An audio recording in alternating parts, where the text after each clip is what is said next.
ஆதவ அர்ஜுனா ஒரு பக்கம் வந்து அதிமுகவுடைய வாக்கு வங்கி வந்து நமக்கு வரும். அந்த தொண்டர்கள் வந்து நம்ம நம்புவாங்க. கொஞ்சம் மனசாட்சி இருக்கா? யார பத்தி பேசுறதுன்னு இல்லையா? ஆதவ அர்ஜுனா யாருங்க? ஒரு லாட்டரி கொள்ளைக்காரனோட மருமகன்.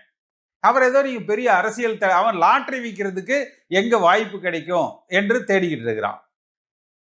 எதுக்கு அவன் வந்து அரசியல நிறைய செலவு பண்றான்? லாட்டரி யாரு கொண்டு வருவாங்க? ஏன் அவன் போய் ஒரு அரசியல் தலைவர் மாரி கேட்கிறீங்க?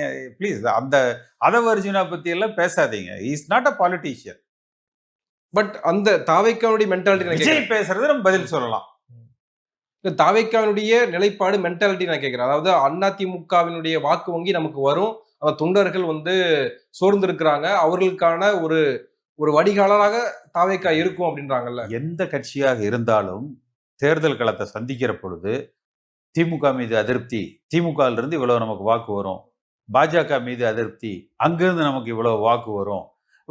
அது மாதிரி இந்த ஜாதிக்கு அதிருப்தி, இந்த மதத்துக்கு அதிருப்தி, பெண்களுக்கு அதிருப்தி, இளைஞர்களுக்கு அதிருப்தி, இந்த மண்டலத்தில் அதிருப்தி என்று ஒரு கணக்கு அவர்களுக்குள்ள அது கற்பனையாக கூட இருக்கலாம், நிதர்சனத்துக்கு அப்பாற்பட்டதாக கூட இருக்கலாம்.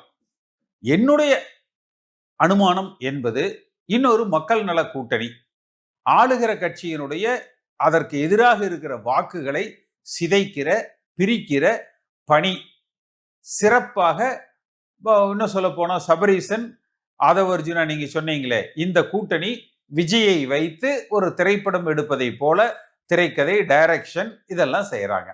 திமுகவை கடுமையா விமர்சனம் பண்றாரு ஸ்டாலின் அங்கிள். ஒரு நிமிஷம் திமுகவை என்ன கடுமையா விமர்சனம் பண்ணிட்டாங்க சொல்லுங்களேன். ஸ்டாலின் அங்கிள் அப்படிங்கிறாரு. இது கடுமையான விமர்சனமா?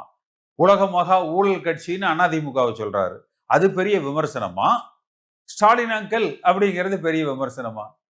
எடப்பாடி பழனிசாமி பேரே சொல்றதுக்கு ஒர்த்தே இல்லாத ஆளுங்க அந்த ஆளு என்று ஒதுக்கிடுறாரு. இந்த ஆளு தலைவருக்கே தகுதி இல்லாதவங்க, விட்டுருங்க, தொண்டர்கள் ஏன்ட்ட வந்துருங்கன்னு சொல்லி சொல்றாரு. இது கடுமையான விமர்சனமா? ஸ்டாலின் அங்கிள்ங்கிறது கடுமையான விமர்சனமா? அது போலி நாடகம். யாருக்கு அங்கிள்? சபரீசனுக்கு அங்கிள். விஜய்க்கு எப்படி அங்கிள் ஆகிறாரு? அப்ப புரியுதா இவங்களோட நெக்ஸஸ் புரியுதா? ஆதவ அர்ஜுனா யாரு? சென்ற தேர்தல்ல திமுகவுக்கு வேலை பார்த்தவர். அப்ப திமுகவுக்கு இருந்து ஒரு ஆளை டெபுடேஷன்ல விஜய்க்கு அனுப்பிச்சு செலவுக்கு காசை கொடுத்து எதிர்ப்பு வாக்குகளை பிரிக்கிறாங்க. இல்ல அந்த விஜய் தானே கூட்டணிக்கு வருவாருன்னு நம்பி ஏமாந்தார் எடப்பாடின்றீங்க. அது வந்து எடப்பாடியை வந்து குனிய வச்சு கொட்டி இருக்கிறாரு அதுக்கு நேத்து. வேணும்.